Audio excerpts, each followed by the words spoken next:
السلام علیکم ورحمۃ اللہ وبرکاتہ۔ معاون اردو چینل میں آپ کا خیر مقدم ہے۔ آج ہمارا سبق نمبر 11 یا لین، یا معروف، یا مجہول۔ ناظرین کرام، اردو کے اعتبار سے یہ سبق بھی بہت زیادہ اہمیت کے حامل ہے۔ جس طرح پچھلے سبق نمبر 10 کو بہت اہمیت کے ساتھ آپ کے سامنے پیش کیا، اس کو بھی اسی طرح کھول کر اور واضح طور پر آپ کے سامنے پیش کیا جا رہا ہے۔ معلم صاحب بچوں کو پڑھانے سے پہلے بہتر ہے کہ نیچے لکھی ہدایت کو بغور پڑھ لیں۔ ویسے تو ہر ایک سبق سے پہلے اس کے پڑھنے کا طریقہ، ہجے وغیرہ لکھ دیے گئے ہیں، لیکن پھر بھی یا لین پہلے استعمال کیا گیا ہے۔ یا لین وہ یا ہے جو ساکن ہو اور اس سے پہلے زبر ہو، جیسے تے، شے، ہے وغیرہ۔ یا معروف وہ یا ہے جو ساکن ہو اور اس سے پہلے زیر ہو اور خوب ظاہر ہو کر پڑھی جائے، جیسے 20، 30 میں یا اور بڑی کیا۔ یا مجہول وہ یا ہے جو ساکن ہو اور اس سے پہلے زیر تو ہو لیکن خوب ظاہر ہو کر نہ پڑھی جائے، جیسے دیر، بیر، شیر وغیرہ کیا اور بڑے کیا۔ شروع کرتے ہیں سبق۔ اس میں یا لین اور یا معروف اور یا مجہول تین کو واضح طور پر بتایا گیا ہے۔ الف یا زبر آئے، ہجے میں بھی یہی لکھا ہے۔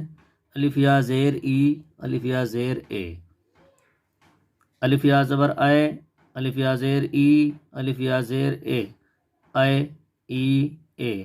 بے یا زبر بے، بے یا زیر بی، بے یا زیر بے، بے، بی، بے۔ جیم یا زبر جائے، جیم یا زیر جی، جیم یا زیر جے، جائے، جی، جے۔ دال یا زبر دائے، دال یا زیر دی، دال یا زیر دے، دائے، دی، دے۔ رے یا زبر رے، رے یا زیر ری، رے یا زیر رے، رے، ری، رے۔ سین یا زبر سے، سین یا زیر سی، سین یا زیر سے، سے، سی، سے۔ صاد یا زبر سے، صاد یا زیر سی، صاد یا زیر سے، سے، سی، سے، سے، سی، سے۔ تو یا زبر تے، تو یا زیر تی، تو یا زیر تے، تے، تی، تے۔ عین یا زبر آئے، عین یا زیر ای، عین یا زیر اے، آئے، ای، اے۔ کاف یا زبر کائے، کاف یا زیر کی، کاف یا زیر کے، کائے، کی، کے۔ فا یا زبر فے، فا یا زیر فی، فا یا زیر فے، فے، فی، فے۔ لام یا زبر لائے، لام یا زیر لی، لام یا زیر لے، لائے، لی، لے۔ میم یا زبر میں، میم یا زیر می، میم یا زیر میں، میں، می، میں۔ واو یا زبر وے، واو یا زیر وی، واو یا زیر وے، وے، وی، وے۔ ہے یا زبر ہے، ہے یا زیر ہی، ہے یا زیر ہے، ہے، ہی، ہے۔ جو الفاظ گولوں میں لکھے گئے ہیں ان کو صرف رواں پڑھنا ہے، اور نیچے جو جملے ہیں یہ بھی رواں پڑھے جائیں گے۔ ایک وضاحت اور ضروری ہے کہ اردو میں عین، قاف اور حا، صاد، طا وغیرہ یہ اردو میں زیادہ مخرج سے نکالنے کی ضرورت نہیں ہے۔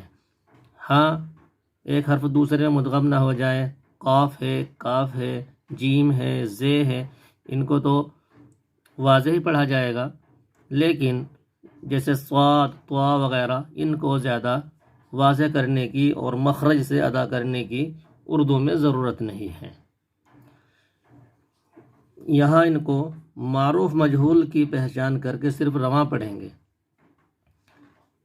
ہے، دی، لے، دے، لی، سے۔ صرف حرکات کی، زبر زیر کی مدد سے رواں پڑھیں گے، ہجے نہیں۔ ان کو دی ہے، اس سے لی ہے، یہ جملے وہی ہیں جو ہم نے اوپر سبق میں پڑھے یا اس سے پہلے دوسرے یا تیسرے سبق میں پڑھا۔ اس میں ایسا کوئی بھی الفاظ یا جملہ نہیں ہے جو بچے نے ابھی تک الگ الگ کر کے نہ پڑھ لیا ہو۔ آج اتنا ہی، انشاءاللہ اگلے سبق میں ملتے ہیں۔ السلام علیکم ورحمۃ اللہ وبرکاتہ۔